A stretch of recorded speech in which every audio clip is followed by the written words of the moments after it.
Hi, I'm Courtney Beadle and I'm a producer working mainly in contemporary dance. Over the last 6 years, I've produced work for both international and small scale rural touring stages. And along the way, I've had the opportunity to produce projects that combine dance with creative technologies. In this Art Tech Play video, I want to share a little bit about my experience of producing work in this space, particularly a recent project called RONiN. I would like to highlight some of the opportunities and challenges I think might be useful for other artists and producers. Across my career, I've had experience of blending art with both projection mapping and with VR and kind of AR technologies.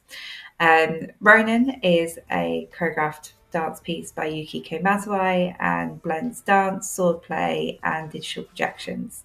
It explores the story of a female samurai navigating their way through the world, and the performance takes place surrounded by projection mapped environments of the seasons of Japan.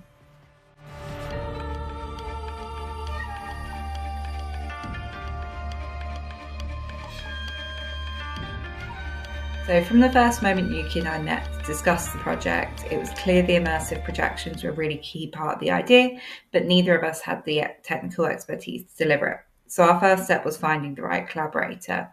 We met with several people, and before choosing to work with digital designer Barrett Hodgson, he had a really strong experience working with choreographers, but what stood out for me the most was his collaborative approach to creating artwork. As a producer, my role is to support the blue sky vision, but also keep it realistic and deliverable. With Barrett, we both felt confident that the artistic and practical sides could work well together. One of the first ideas was to build a freestanding set that would completely surround the audience. It was a really exciting idea, but as a producer, it was my role to think about audience capacity, budget, safety, especially with three performers swinging around swords. In the end, we kept the immersive feeling with the projection on three sides and the stage and the floor of the stage, but working in a format that would make it tourable to traditional theatres. This way, the show remained tourable, sustainable, and safe. And I think this balance between ambition and practicality is one of the biggest challenges when blending art and technology. It'd be hard to talk about the role of a producer without mentioning fundraising. So the fundraising required a slightly different approach as well. Given that the technical elements were so unfamiliar to me, we involved technical minds a lot earlier in the process. And we changed our schedules to involve longer technical setup periods to align the choreography and the projection.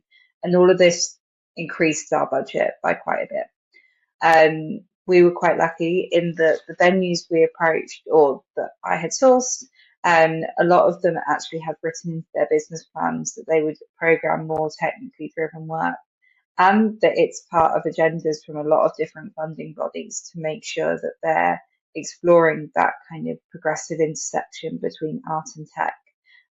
So we were fortunate to secure money through Arts Council England, that the buy in those venues, which we will be able to take the tourable work to, definitely supported these applications. So one big learning curve for me as a producer was realizing that I couldn't shy away from the technical side of the project and sit in my more comfortable side of producing dance. To make informed decisions about budget, risks, I had to start asking questions, and I took the decision to take a 2-week training course with the Academy of Live Technology, which gave me hands-on experience with LED screens, lighting rigs, and taught me how to make power calculations and to write risk assessments for technical environments. The training definitely made me far more confident as a producer and allowed me to insert myself into those conversations of technical minds and make calls on very costly decisions. I'm not saying it's essential for every producer to understand every element of technicality within a art and tech production or project, but I think for me it made it really beneficial for me to then hold my role within the project, and something I would highly recommend people doing. So, what might help if you're starting a project in that cross section of art and tech as a producer? I would say collaboration and trust in the team is everything. Finding partners who aren't just skilled but able to share and be confident in their knowledge is really important. I think balancing your ambition with sustainability and tourability, thinking early about who this might be for, audiences, and safety. I think it's really key to understand why you might need to budget different, allowing more time and money for technical development and kind of those early stages of R&D. And then finally, I would say stay curious. I think as a producer, don't be afraid to ask questions or needing to upskill.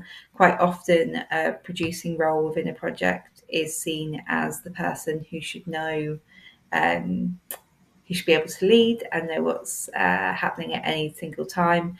I think feel comfortable with your team to ask questions if you need that clarification. I really hope this has sparked some kind of ideas for you guys, and yeah, made it seem maybe slightly less intimidating moving into the world of projecting cross art forms. But yeah, thank you for watching.